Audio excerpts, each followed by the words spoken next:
everyone, myself Hannah Kharba. I have prepared a presentation on serial communication. Today we will have a look on what is serial communication. So before moving on to the topic of serial communication, we will see what is data transmission. So data. What do you mean by data? Data is some message or information that we want to transfer from one device to another device. So data transmission. Now data transmission refers to the transfer of data between two or more digital devices in analog or digital format. The data here we transfer is present in the form of bits. This transfer which we want to occur, so we need a medium, and this medium is also called as streams or channels, and these channels may be present in the form of copper wires or some wireless networks. Now serial communication and its various transmission modes. So as the name suggests, serial means one after the other.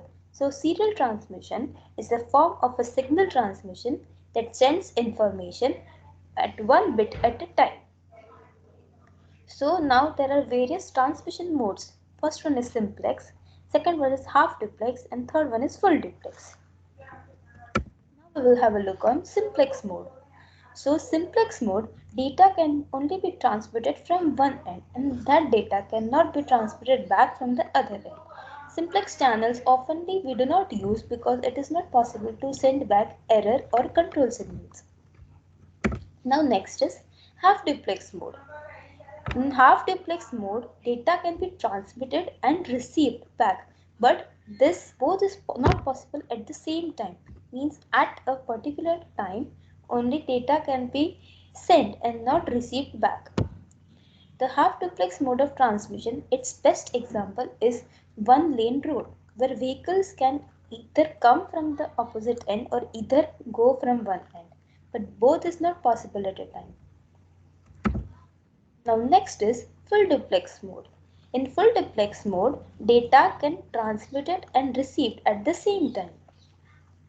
Here at a time only data can be transmitted and received simultaneously from one end as well as it is also possible from the other end. So one of the best example to illustrate full duplex mode is two-lane road where vehicles can go from one end and come from another end.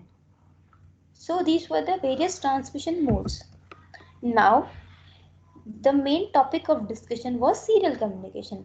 So serial communication, what are its types? So serial communication has two types, synchronous and asynchronous.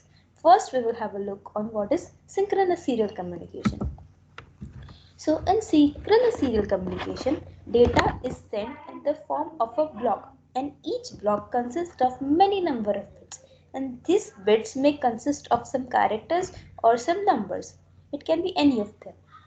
So when we send our data through synchronous serial communication, the rate at which it is sent is higher in synchronous as compared to asynchronous.